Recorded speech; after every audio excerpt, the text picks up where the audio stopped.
Eternal connection. There's always been a connection between me and Liam. I was born only a few days after him. And our mothers were best friends in college. We grew up in the same neighborhood and went to the same school. So naturally, we were the best of friends. Sometimes my mother would joke that Liam and I knew each other better than our own mothers did. Not everything was sunshine and roses. Though, we would often disagree and have terrible fights that would last days. We were born very stubborn kids who were used to getting what we wanted. So it was prone to happen. Out of it, pure, innocent love was born. I was only 7 years old when I realized that I would die for him. And I was 11 when I felt that I liked him more than I liked everyone else. I knew that when he was around, I was instantly happier. At first, I did not recognize the butterflies in my tummy as the first blooms of love. When I asked my sister, Olivia, what love feels like for her, since I was a nosy little person, she said, it feels like a little happiness when they are around and a deep sadness when they are not. Or at least that's what my friends say when they have crushes. I understood then that I had a crush on my best friend. When I was young, I didn't have any filters whatsoever. And I did not think before I said something. The consequences would come later. For all I cared, music, so then I went. And I told him exactly what she had said to me about crushes. He seemed very interested in the topic. I think that makes sense. Maya told me that she had a crush on me. And she kissed me on the cheek the other day. He said, so then, I kissed him on the cheek because I was jealous of Maya. We grew up at a time where there was not much exposure to the media. And we found stuff either by accident or being told.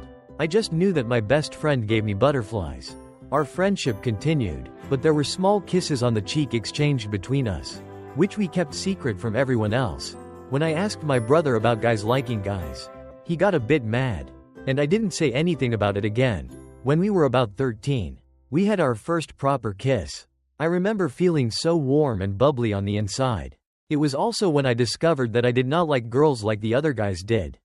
They all had girlfriends which barely lasted a day in most cases. But I did not want that. Liam, on the other hand, gave in to the pressure. And suddenly he was into girls. We did not discuss what had been passing between us until several years into the future. We ended up in high school. Now is the time when I decided to try dating guys since I did not seem to like girls. I told him that he was the only person who knew about me being into guys. I guess we came to a silent agreement to support each other. I started dating another guy who I met at school. There was a gay community where we lived. And I began to discover. As we got older, that was where I would spend most of my time and where I started to love myself and accept myself. I met my first boyfriend, who ended up breaking my heart there. Liam had never liked him, which became a thing. He did not like my boyfriends, which irritated me because I tolerated the girls he dated, even when he had to cancel our plans for them. I didn't say anything most of the time. When we got older, I would not forget my love for him. During those years, it evolved from childish, innocent love to desperate teen love. It was still yet to go through many stages. When we were in our senior year, we had a sleepover that changed things a lot for us. I was still in the closet due to my parents being homophobic. And it was the same with him. So no one else but him knew about me. We got into a fight because he was jealous of the new guy I'd been getting to know. Like most fights between us, it turned into a screaming match. While we were fighting, I let something that I had been keeping from him slip. Do you not think that I deserve love? Why are you always against who I date? I've lived through you dating multiple girls. And you've broken my heart several times. So, what is it with you? I shouted. He stopped shouting at me. And then he began to cry. He thought that I hated him. So I started to apologize. But he only pulled me in for an embrace. Then he kissed me for the first time since we were 13. And everything flooded through me. My love for him was too much for me to handle. And I needed to let the pent-up feelings go somewhere. One thing led to another. We were suddenly tangled in his sheets with no clothes on. That night, there were no words between us. Just beautiful actions. We made love for the whole night. And it could not have been more perfect. When I was with him, I did not hesitate. Everything always came naturally. Here's my first kiss, my first love, and the first man that I had sex with. He had me in any way that he wanted. That night brought a shift in our relationship. When I fell asleep, I felt as if I was gonna burst from the love in my heart. The next morning, I refused to talk about what happened between us. So I let it go. But it was very painful to remember that night whenever I saw him because I could not blame him for making me feel this way. It was my choice to spend the night with him knowing that he did not feel the same way. But it was difficult because we had changed. That night had changed us. And I did not know if it was for the better or worse. He would look at me most of the time and say things that made me believe there was hope for us. Yet, in the few months that we had at high school, we went back to experimenting like we had done as kids. We did not discuss the specifics of it, nor did we discuss our feelings, we were just intimate. I was scared to ask him about it because I knew he couldn't give me what I really wanted, which was his heart. I knew that he loved me a lot, and it was a deep love. We could never be in a town like ours. So, we finished high school, and we went to college. We went to separate colleges. And for the first time in our lives, we were separate, and neither of us could cope. We came to a decision that we would just focus on being friends. Which I was okay with, because I didn't see much of a future with him, which was too much unresolved history. I didn't know if he was into me, or it was just a passing experiment. And I was grown up to realize what I really deserve. In college, I was free to be who I wanted due to the way things were changing in the world for us. I met many guys who showed me true, genuine love, and I guess the pain from loving him faded into nothing. Though we were still very good friends. When I finished my degree, I linked up with him again. And while we were catching up, he told me something very interesting. After you, I couldn't love anyone else.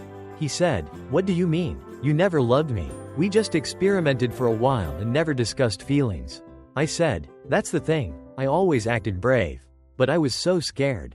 I couldn't be like you." It was slowly coming to terms with who you were. There was no space for me to be who I really wanted in my home. He said, "Our home situations were very similar." I was quite puzzled. My father was abusive when I was starting to try and experiment with my sexuality. You shut it down in a very violent way. He said, "Oh my, I can't even imagine what you were going through. We don't keep secrets from each other. Though, why did you keep this one?" I asked. I was scared that after all those years, you would do something. I know that I would have if you were the one in that situation. Music, he sighed. And he was right. Even after all those years, I would lay it all on the line for him. That was how much he meant to me. "I'm sorry, and now? Do you know who you are?" I asked. "I came out to them months ago when I heard that you had told yours. I wanted to be brave like you." He smiled. My heart could not. The whole situation was so sad that I couldn't help thinking of all the lost time we would never get back. "I love you, even now," he said. His words got me teary. And I had to look away for a bit so as not to start bawling. After all those years of loving him and learning to stop loving him, he also loved me. He had harbored that secret to protect the both of us. And how I wished he hadn't been forced to do that. "I love you too, even though you make decisions without consulting me sometimes." I chuckled. Things changed for the better after that. We had so much catching up to do. And hopefully the rest of our lives to catch up. There was one problem. Each of our jobs required us to be in different cities. But we made it work.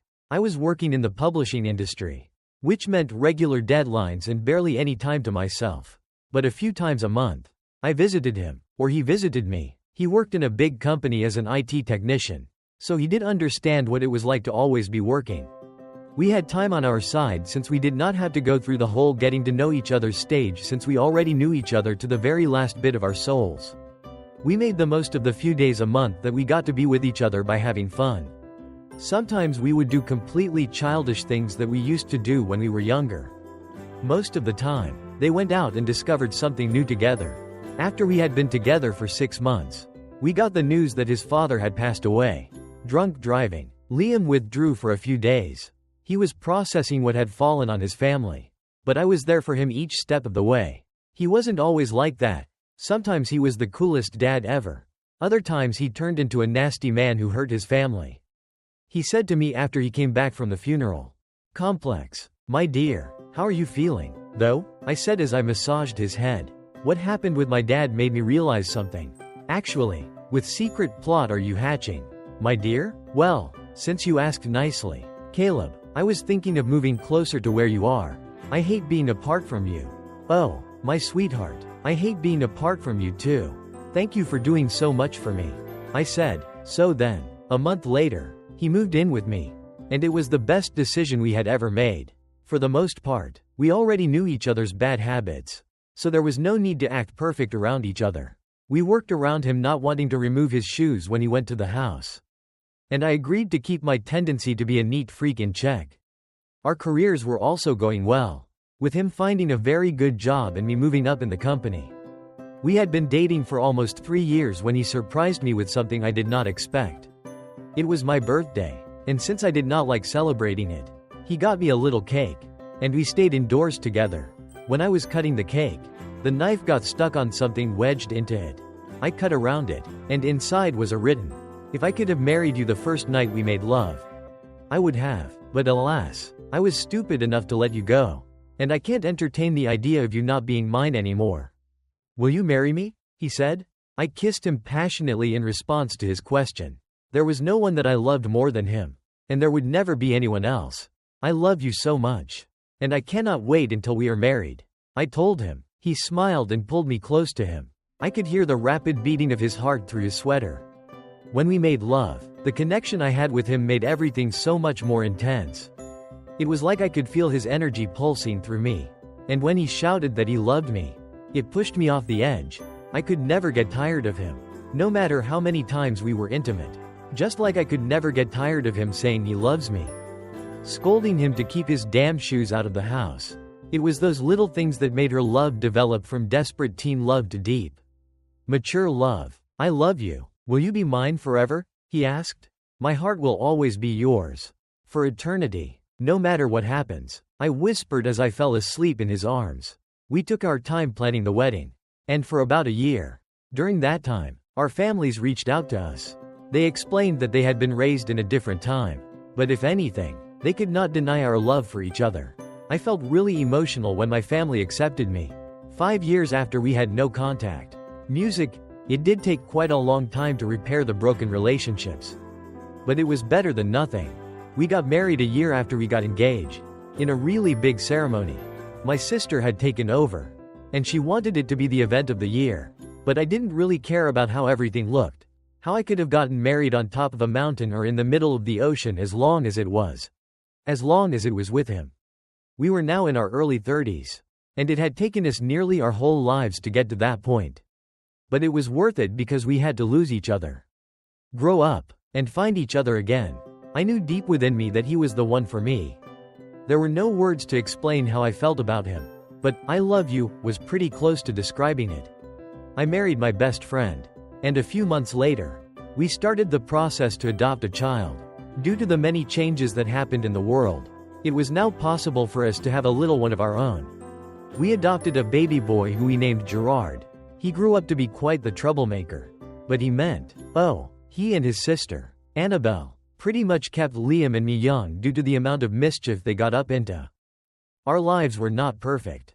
For we had to deal with fights, stress from work, and bereavements. But with each mountain we climbed, we became so much closer. What was important was raising our kids in a healthy environment and being there for him. And being there for them through their milestones. We made sure that they knew that they could be whoever they wanted to be. And we would be proud of them.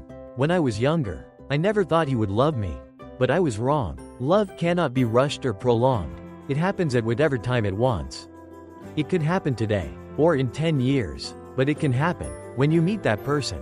You cannot stop loving, despite the difficulties, the fights, and the time spent apart. You will not want to let go.